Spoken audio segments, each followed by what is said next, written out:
Et dans le principal du vœu, le conseil municipal déciderait d'interpeller les parlementaires pour qu'ils déposent une proposition de loi ayant pour but de modifier l'article 131-26-1 du Code pénal, lequel prévoirait que la peine d'inéligibilité puisse être prononcée à titre définitif à l'encontre d'une personne exerçant une fonction de membre du gouvernement ou un mandat électif public au moment des faits.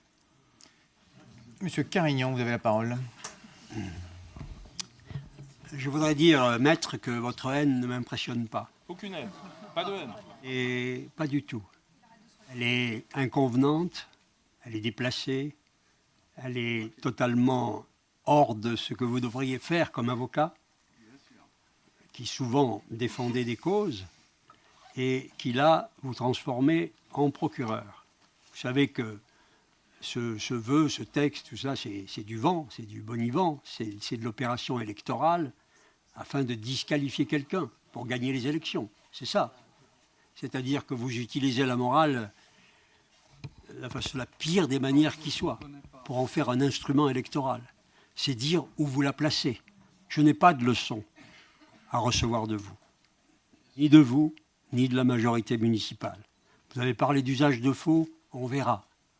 Usage de faux. Je rappelle que la Chambre régionale des comptes indique que vous avez fait un usage de faux dans le dossier de la fête des Tuiles. On verra ce que la justice en fera et les conséquences qu'elle en tirera. L'usage de faux dans les écritures publiques, c'est 15 ans de prison requis pour celui qui est coupable d'usage de faux. Nous verrons si l'information judiciaire qui est en route sur ces sujets donnera des résultats. Et on verra si vous en tirez les mêmes conséquences morales.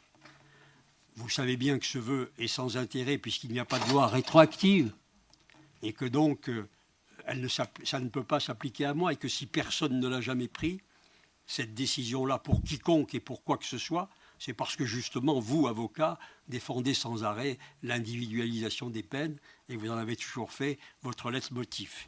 Mais vous pourriez réclamer la peine de mort. Je pense que ça serait plus correct, ça irait bien au bout de votre schéma et de votre raisonnement, juste pour moi. Ce serait une très bonne solution, ça résoudrait votre problème.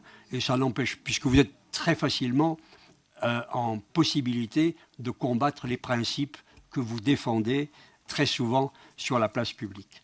Vous savez, j'assume totalement les fautes qui ont été commises, je l'ai dit depuis le départ, et je le redis publiquement devant le conseil municipal. J'ai été condamné pour elles, parce que j'ai laissé perdurer des financements politiques qui existaient avant moi. C'est une faute. C'est une faute. Non mais mon brevet, mon livre de chevet n'est pas le vôtre. C'est une faute que de l'avoir laissé perdurer, ce financement politique. Et je l'ai assumé et je l'ai payé. Aujourd'hui, contrairement à ce qu'a dit, je ne sais pas, l'auteur du vœu précédent, je n'ai aucun centime d'euro à rembourser à la ville de Grenoble parce que je n'ai pas pris un centime d'euro à la ville de Grenoble. Vous m'avez poursuivi, c'est-à-dire que vous avez été partie civile dans le procès, la majorité de l'époque, et elle a été déboutée par les tribunaux. Vous ne pouvez pas, si vous avez un brin de logique et d'honnêteté intellectuelle, dire que quand elle m'a condamné, elle a raison, et quand elle ne m'a pas condamné, elle se trompe. Donc, il faut quand même que vous teniez un langage qui se tienne sur une part de vérité. Alors, aujourd'hui, je suis d'accord avec vous, nous sommes ici à Grenoble, dans le débat municipal, j'ai le droit d'y participer, et vous n'avez pas le droit de me le contester, vous n'êtes pas au-dessus de la loi, vous n'êtes pas un étalon de la morale, vous n'êtes pas celui qui définit l'un et l'autre, ni vous, ni la majorité municipale. Vous n'avez aucune prétention et aucune autorité à être cela. Pour ma part, je suis tout à fait confiant parce que je tiens un langage de vérité et de transparence complète et totale. Et je m'en explique avec les Grenoblois. Et aujourd'hui, ce n'est pas moi qui dois rendre des comptes. C'est vous.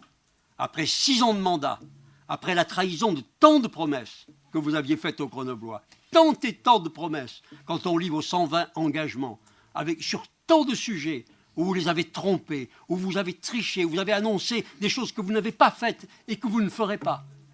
Eh bien, c'est à vous de rendre des comptes sur la situation financière, je l'ai dit tout à l'heure, avec une dette que vous avez entièrement, qui est entièrement la vôtre depuis 1999, avec les impôts que connaissent les Grenoblois, que vous connaissez, avec les dépenses de fonctionnement qui ont été dénoncées. C'est vous qui allez devoir rendre des comptes aux Grenoblois, avec l'attractivité de la ville qui est en baisse, avec la baisse de la valeur des biens, sur tous ces sujets-là, vous allez devoir vous en expliquer. C'est le débat démocratique, c'est le débat électoral.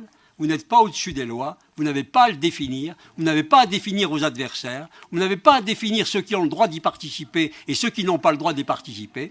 Vous n'êtes pas maître des horloges, ni maître des ordonnances. C'est la démocratie et vous devez la respecter, ça vous fera du bien.